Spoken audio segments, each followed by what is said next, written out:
Welcome back, everyone. Today, we are diving headfirst into an amazing, totally classic poem by Robert Frost called A Time to Talk. We're going to bring this to life with some awesome cartoon farm action and even uncover a cool hidden secret along the way. So let's just jump right in. Now, I want you to really think about this for a second. Have you ever been totally stuck between doing your chores and hanging out with your friends? Like, picture this. You're right in the middle of cleaning your room. You're picking up all those toys, and suddenly, ding, your best friend is right outside wanting to play tag. Oh man, what do? Do you keep working, or do you run outside? It is a giant, super relatable dilemma, right? Well, today's explainer shows us exactly how one busy farmer handles this exact same choice. Welcome to our cartoon farm world. Meet our main character right here. This farmer, wearing that bright blue coat and flat cap, is holding a giant farming tool called a hoe. Now, if you look across that red brick and stone wall, there is his buddy, riding up on a magnificent white and gray horse just to say hello. The sun is shining, the clouds are fluffy, but remember, our farmer is right in the middle of a really long, hard day of work. Let's see what happens next. Let's read the first lines of the poem together. When a friend calls to me from the road and shows his horse to a meaning walk. Imagine the friend on the horse trotting down the road, and when he sees the farmer, he pulls back on the reins. Whoa, boy! The horse slows down very purposefully. He's not just galloping by, right? He is stopping because he has a serious mission to come and chat. So what does our farmer do? The poem says, I don't stand still and look around on all the hills I haven't hoed. No way! I want you to shake your head wildly with me right now. No, no, no.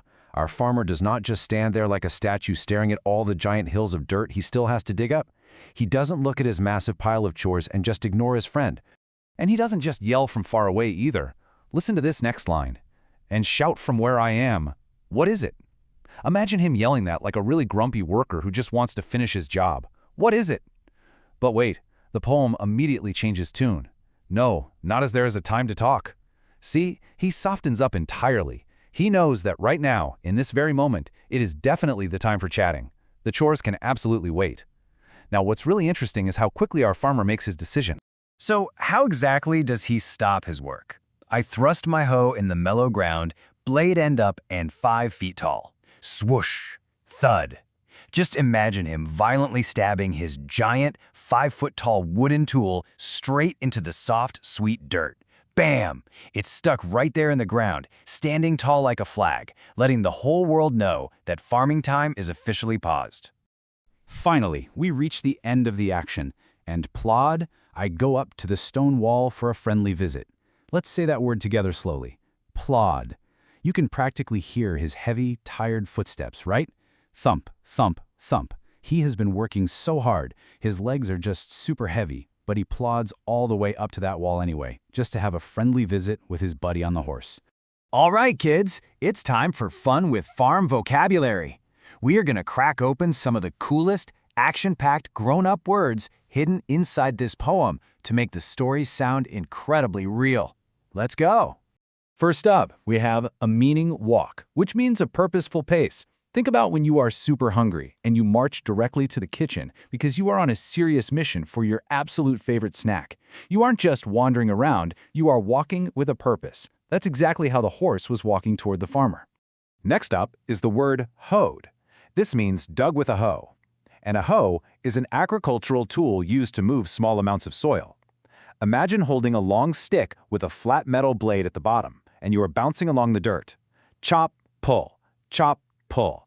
It's fast, bouncy, physical work used to get the dirt totally ready for planting seeds. Oh, this is a fun one. Thrust. The definition is a violent push or an assault with a dagger.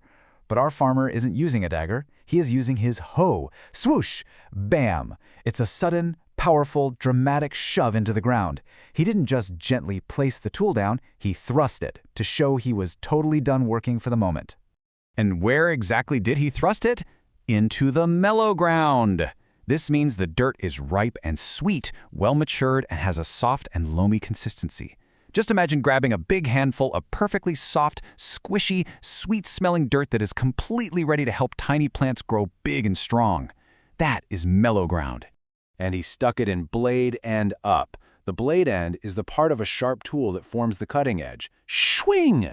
It's the pointy, metal top part of the farmer's tool that cuts right into the earth. By sticking it blade end up, the sharp part is safely in the air, and the handle is buried deep in that mellow, squishy dirt. And our final vocabulary word is plod, which means to work or walk slowly. I want you to drop your voice with me down into a deep, slow rumble. Plod, plod, plod. That is exactly what it sounds like and feels like to walk with heavy, slow, tired legs after a huge day of chopping dirt. Okay, shh, come a little closer. Lean in. We are about to uncover a top-secret mystery hidden right inside this poem. Did you notice that some of the letters in our vocabulary words were bold and dark? Well, I challenge you to listen super closely to find the hidden sound connecting all these words. Let's see if you can solve the mystery. Listen to all these words from the poem. I'm going to read them incredibly fast, and I want you to hear the secret sound. Ready?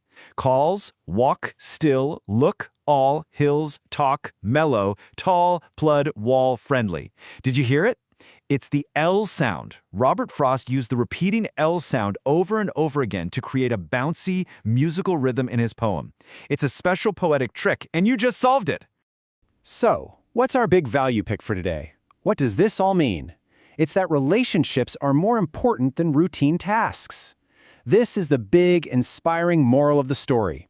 Yes, doing your chores, cleaning your room, and doing your homework are all very, very important.